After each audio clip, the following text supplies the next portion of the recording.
Merci, monsieur le journaliste. Hein. Merci. Nakoloba boye. Émission wa Metrokin tosalaka yango. Tolobelaka nzela oyo ya engunduka. Po tolobaka rai. Na lingala solo eza engunduka. Metrokin wana mbona mona biro na ye. Ndeko na nga. Nale parmi bato batelemelaka Metrokin na rai awa. Ata nzelo eke matadi na loba yango. Eza 18 mètres te. Toza na poids lourd tokatisaka. Ils ont pas de 12e rue. Rail, ils ont combien de mètres? Avec 12 mètres, tu as 3 rails. 2, même il faut rail, 3 mètres, na dimension wagon, espace, ils ont 3 mètres, 3 mètres, na côté où il va tambola. Donc avec 12 mètres, tu as 3 rails. Metrokin, la fameuse projet Metrokin, besoin 20 millions, messieurs les journalistes.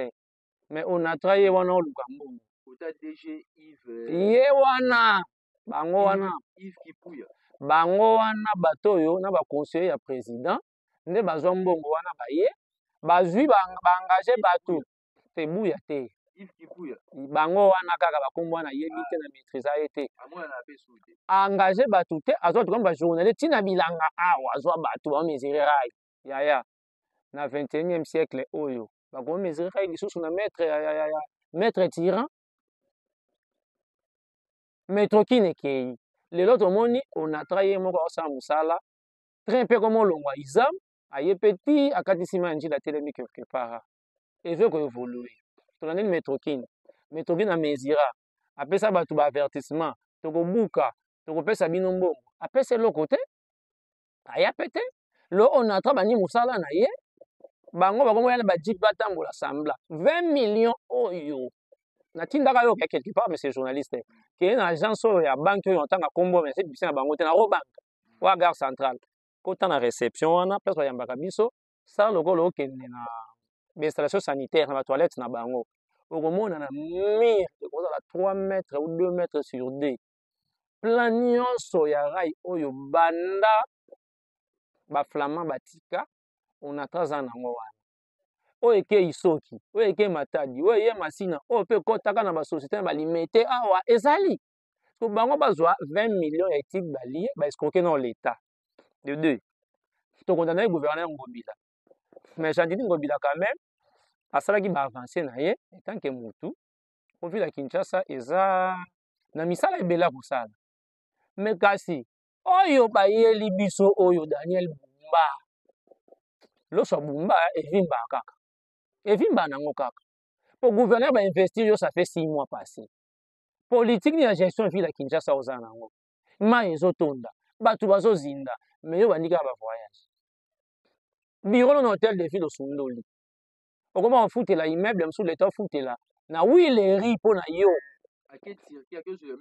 tika nazoya wana journaliste nazoyela yo biso wana osuka na suka papa tobimaka tokendaka vite biso nyonso toboyi kofinga mais toloba baréalité oyo tolivre na Kisasa biso kuna ntango awa natangelo kaka route oyo eke justice oyo elongwe Bekateef te kerai mabulu route ya Nzoko mabulu route Mokali mabulu route Kimbuta n'en parlons même pas Kimbanzeke koloba kutu te namoni dernièrement alekaki kuna OVD obanda mosala nalongwe biso awa na ntango ba Saint Thérèse kuna njili brasserie koloba kutu te baveni Mobutu koloba te abani na bango wana ye gouverneur alancé nini mpo na ville ya Kinshasa na kati yo te ye alobi metro bisi etambolaka nini na mapata etambola mabele kata leka limete tobandi na centre ville oyo tokendaka biso na bando wapi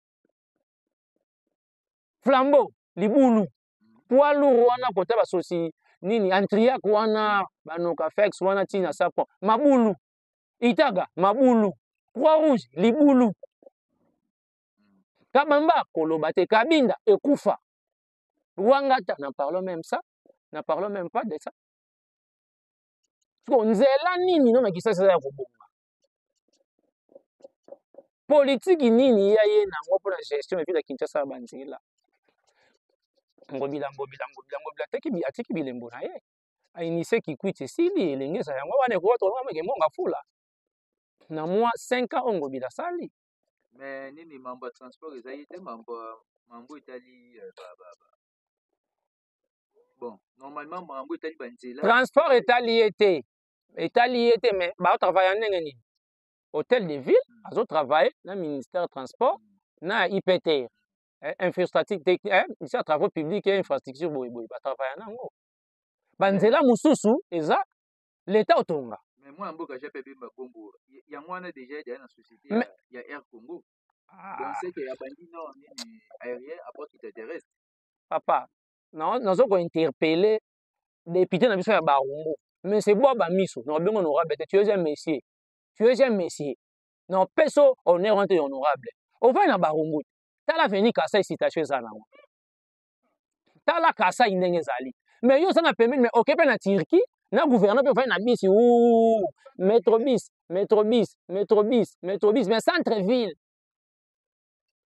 tala veni kasa vubu lelo ebunga oyo monaka ndambu kota maison comme la Kinshasa babaraka oleki bavenu wana babaraka bakalembele omoni mwani nzela eza te sikoyo monsieur journaliste bo bamiso ministre ya transport provincial otravaillaka na VPM na biso ya transport naye te so bosololaka bo bamiso ovandi na Turquie na bisi mandefu ya pembe otie sharp est-ce que réalité Turquie eza ville ya Kinshasa en plus na Turquie kuna tolandaka bino balakisi bino même cartographie ya baville boyebi biso projet ya métrobus bis na Kinshasa akobaluka wapi so akoti bokasa est-ce que akokota Kabinda après Kabinda akota Kasai to akota Flambeau c'est que so alongwe akoteli Kabinda fakende tout droit yeti azongi funa abimi complace ake lisusu azongi kaka boye Kingasani so babisi wana bozoya nango vis-à-vis ya baréalité ya transport na ville ya Kinshasa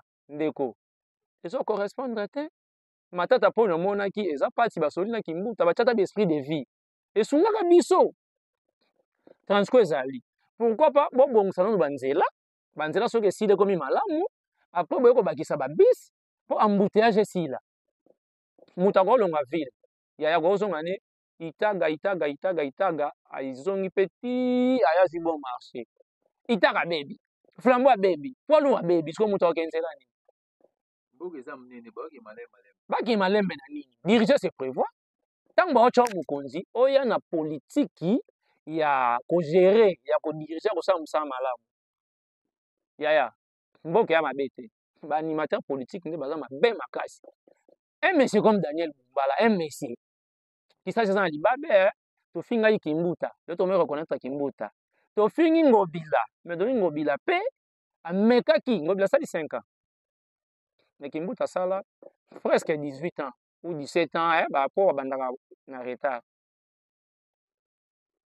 so topesana ni raison yo oyo oza likolo ministre na biso VPM ya transport papa biso bemba interpeller baministre provincial oyo surtout ya biso ya ville ya Kinshasa mpe avoyage na gouverneur me baola biso babétise banzela na Turquie na Kinshasa eza banzela eza na Istanbul kuna na Kinshasa eza te biloko wana biso tolingi yango te botika batrafic d'influence toboyi tolingi réalité Kinshasa biso na posa te ya moto akokoma mingi tomi na posa badémonstration batianga mokonzi ya wapi ya kopepa wese na pepi wese mokonzi aye wese esili na vide yango papa ok tokenda esika mosusu yo na obongisi nzela te moke esomba bisi etambola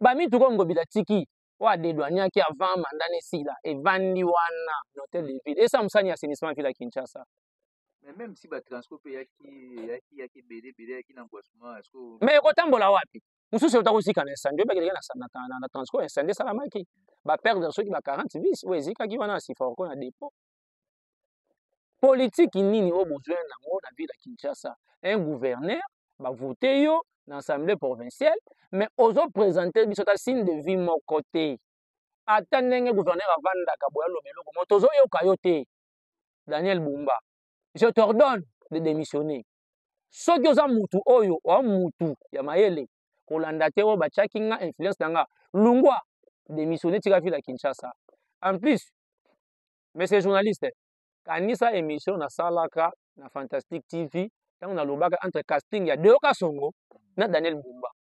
Mais si un Deo était gouverneur, Deo Kasongo vient na ya Deo mutalolene. Mais tu ngento mona biloko mususu esalama. Po Deo sala muta mbongo. Mais Daniel Mbumba sala pe en expertise. Daniel Mbumba sala ni directeur école primaire, ni directeur maternelle, ni préfet. On a entreprise publique au sala te. Bango bila boye ba faire ba kimuta balaki ba professeur. Mais yo eloko te oyemba obu un Daniel Mbumba bimi na yo. Gouverneur à ville. Donc tu vandi ka boye porte fongwami Daniel Mbumba bimi na yo lo bana nga fe na nga monstre. Waze ko api ombote.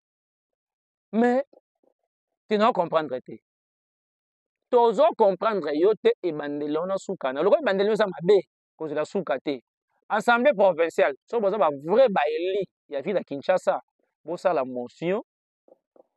Bolongola Daniel Mbumba, boluka gouverneur mosusu aza compétent asala mosala. Pardon ba député provincial bota ville à Kinshasa. Ceux qui biso na tchango kuto za na ba terrain o eza bien mais to mona mai ko bato baza en centre ville Kinshasa, Lingwala, Barumbu, Gombe, Bandal. Na Victor comme Tonda. Ko politique na ye nango. Oh boy. Kimbuta meka nani que dirais-je? Mais c'est Chantiling Kobila. Projet basaki ya Kintoko. Mais simbate. Na ba assainissement privé simbate. Message nga zo ko s'adresser directement na maman na biso Judith Tsumwina. Maman. Bozongisa programme national d'assainissement. Bozongisa pena. Bozomona pena tanga Mobutu. Azotika ba poubelle par-ci par-là, bazoya ba sa ramassage yango zo kende. Na monde projet ya PUC ya Union européenne pe yaki ko sala yango mais ekatana. Mutu ngo zo komba na nzela oleki boye. Ya kabela mai. O mutu akomba nzela ya bo futa bango bien te na ba structure boche bango. Bo engager bango na programme national d'assainissement. Mais na département nini la division ya ville ya Kinshasa. Mutu amona ngo sérieux que naza engagé na l'état, na travailler na programme d'assainissement. Na bazo futa nga malamu na kolia malamu. Comme ça, biloko bocha mabaya na banzelo bokomba. Esa nini esila. Mutu azala engagé, pas la protéger. Aza agent de l'état ya carrière. Mais bozo sala oyo Daniel Mbumba ko banda kute loko te. Ko bande loko te. Mitikela ka place okuteli biso na kona la ville ya Kinshasa. Bis.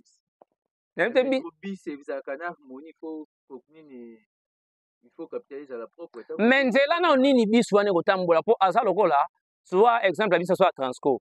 Kala tomona ka ya deux Sotraz.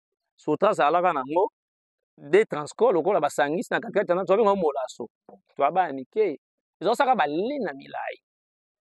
OK longo kaka wa bokasa commerce mama e. Siko yo ke somba yango o 50 o 180 bis o ni à part ça. Il y en a sama toilettage technique. Bis wana entretien nango eza combien? Ba pièce de rechange yango eza combien? Quand nde bomesana na village na ba Congo, bosombelo ka l'état etambole ekufi libela, l'état zwaka ba perdre. Garage nini? Mais loso to biloko l'état somba mingi lelo bituka l'état mingi za ya Toyota. Hein? La institution parce que nini? Tozali na sefa waza awa ex afrima sefa wazali. Soki totali boye Hyundai azali tomoni ba Jack ezali tomoni ba mituka oyo mususu oyo nini ba Hyundai azali mais ko oyo kosomba wana kama tomoni mituka kama moteur supesa wana na poids lourd ozomona ko oyo kesomba wana ya garage nango kozala nini est-ce que ba pièce nango ekozala oyo ko répondre peut-être ba mécanicien na biso basala yango to baye na babis evandi bandi ko former ba mécanicien na ba équipage na bango so ba chauffeur bani non projet na monstre Daniel Mbumba tika biso tika wana te lia kwanga akitsalika sana malembe ndengo okuta ikisasa ta kocha mateka na gratana te c'est très dangereux to na kanda na yo gouverneur moko boye olobaka eloko te ko bacheki yo pona nini. Non, mais c'est. Bon, ça biso bazo baté. À suivre. Na fingité à journaliste. Oui. Na fingité na lobby. Oh non, toi c'est trop. Avec analyse de bois, vérité toujours en ligne. avec biso na Petro Congo to bima ko makolo ko maizam au comité 7e atako tu fikira ko makolo parce que mutu ana nzele mutu ana terre jaune poko mata quartier ben fort ni ba osala politique non ya ko gérer ta situation transport non biso moko en commun exact mais ok luka ba monsieur journaliste comprenez mon émotion. Merci beaucoup Balandi à Fantastique Info Télévision. Vous comprenez un peu l'émotion et analyste parce que quand des alliés na Congo, nous avons besoin d'habiter partout à travers le monde. Donc quand vous avez des alliés parce que na gouvernement où il s'est mis à justice soumis nous banda entrée il y a 5 ans il y a président de la République démocratique du Congo et Kumba Melo eza malamu te na pouvoir na ye pona batitani na ye donc ba collaborateur na ye bazo mema baza bien te. Voilà. Merci Waneza qui bomo Oscar. Mibali ba veste basi ka ba maneti na basuka kitoko. Aïe. Merci beaucoup. Ba mbriye biso te.